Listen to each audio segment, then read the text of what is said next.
decided to come to a little place called Darcy Road Beach, and it's only accessible when the tide is low.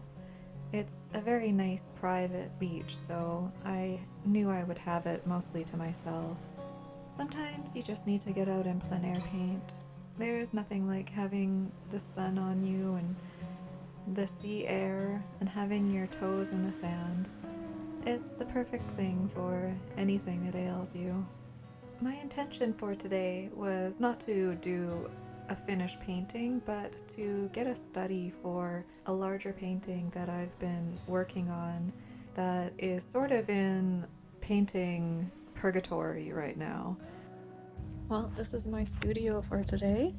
I love being at this little spot. The tide comes in pretty quickly here, and so I do have to hurry up or I do get cut off by the tide. I want to get some studies of this rock for a painting that I'm working on called The Selkie Life. It's my take on a Scottish tale that I heard when I was a child. I've been using this beach as part of my backdrop, but it's really a composite of this beach and another beach that's not too far from here, so similar rocks. I've sort of been not really working on it for a few years now. It's high time I got back to it and just finished it off so I can check it off my list and stop thinking about it. I'm hoping that by doing the studies of the rocks, it'll help me to launch it out of the rut that it's currently in. So I'm just down here collecting information and inspiration that I can take back to the larger painting. I have this beach to myself. I'm traveling lightly today with just my plein air backpack, my tripod easel, and my camera tripod. I've got my viewfinder to help me compose my scene while I draw. I forgot my ruler today. I try to always keep my painting gear prepared and stocked, but there's often something that I forget. One day I forgot my easel after hiking about 40 minutes into a location. That was a bit of a disappointment. I still managed to make a couple of paintings. It was really challenging though. I find you always forget something, and hopefully it's not too important.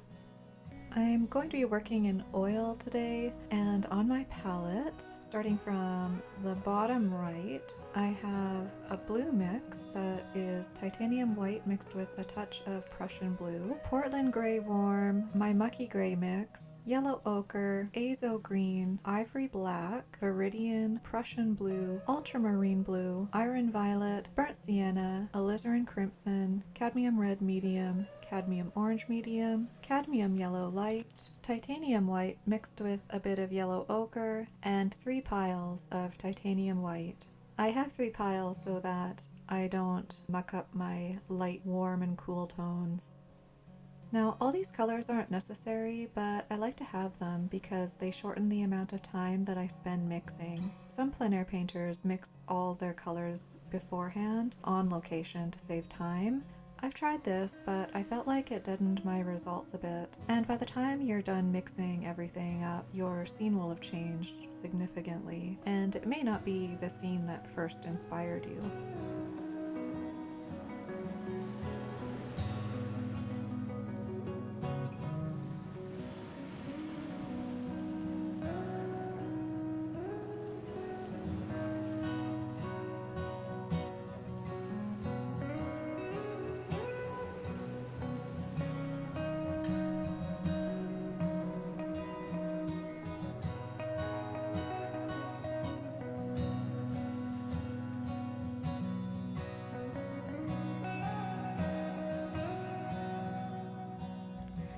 Look how much that tide has come in.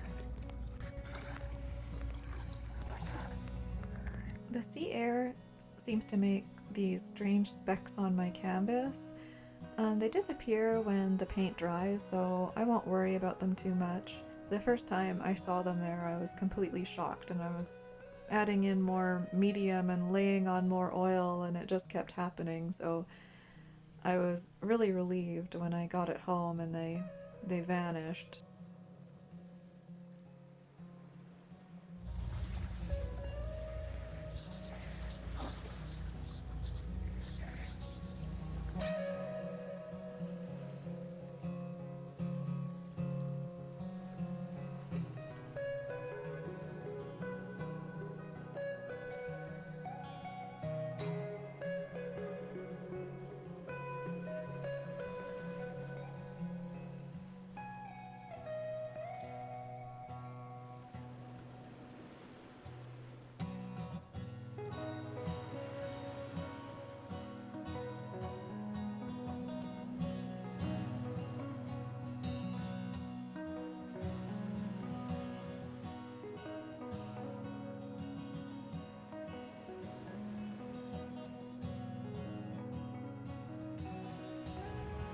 So my tides come in a lot.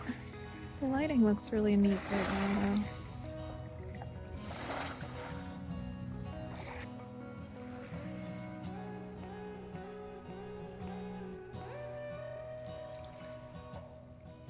The tide has changed a lot, as you can see. It's also a gentle reminder to pack up and get up the staircase. So this is going to be it for today. So thank you so much for joining me for this little study, and I hope that you have an opportunity to get out into the sand and get some painting done, or maybe just some relaxing. Happy painting!